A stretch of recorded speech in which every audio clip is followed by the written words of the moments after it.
देखिए, इस वीडियो में आप जानोगे ये जो एक्यूफाइन टेबलेट है इसके बारे में।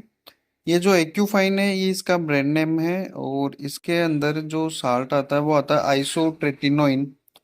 और ये 10 कैप्सूल की स्ट्रिप आती है, जैसा कि आप मेरे हाथ में देख पा रहे हो। देखो, ये आइसोट्रेटिनोइन है, वो एक विटामिन ए का सिंथेटिक रूप है। और विटामिन ए में ही कुछ केमिकल चेंज करके आइसोट्रेटिनोइन बनाया जाता है। और आइसोट्रेटिनोइन है वो विटामिन ए से ज़्यादा पावरफुल होता है। और इसका जो यूज किया जाता है वो उन पेशेंटों में किया जाता है जिनमें पिंपल्स होते हैं। ठीक है, जिनकी स्किन, जैसे फेस पे बहुत ज़्यादा ऑयल आता है जिसके कारण उनको पिंपल्स होते हैं, तो डॉक्टर के द्वारा ये उन पेशेंटों को दी जाती है। ठीक है, देखिए, इसका काम क्या होता है, काम करने का तरीका बता देता हूँ मैं।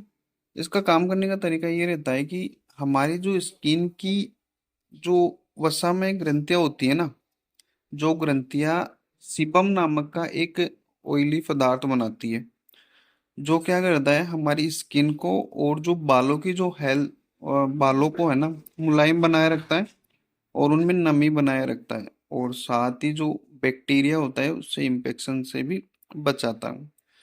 तो वो ठीक है, अगर प्रोडक्शन एक लिमिट में हो तो ठीक हो, लेकिन जब वो बहुत ज्यादा सीबम बनाने लग जाती है ना, वो ग्रंथियां, जो वसा में ग्रंथियां होती है, वो सीबम बहुत ज्यादा बनाने लग जाती है ना, तो इससे क्या होती है, त्वचा ऑयली रहना शुरू हो जाती है और इसके चलते पिंपल्स और एक्ने की प्रॉब्लम हो जाती है।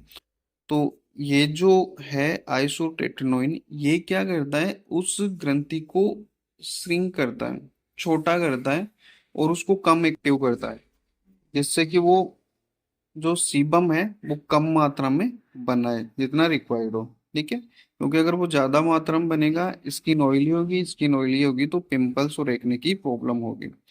तो उस चीज के लिए डॉक्टर ये पेशेंटों को ये टेबलेट देते हैं। देखो, ये आपको मार्केट में 10 mg में मिल जाएगी और ये आपको मार्केट में 20 mg में भी मिल जाएगी। इसकी जो मैक्सिमम डोज होती है वो 20 mg रहती है।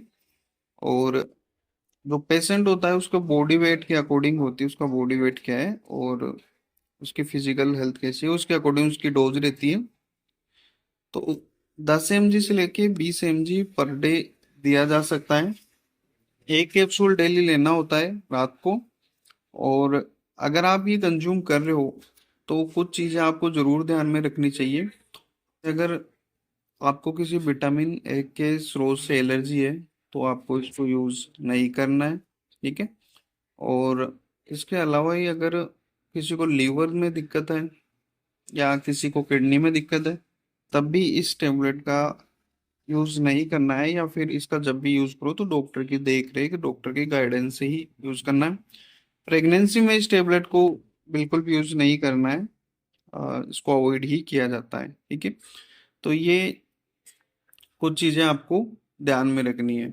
मतलब कुल मिला के बात करें तो ये जो आइसोट्रेटिनोइन है ये एक विटामिन ए का ही सिंथेटिक रूप है, जो पिंपल्स की प्रॉब्लम को दूर करने के लिए डॉक्टर के द्वारा पेशेंट को दिया जाता है।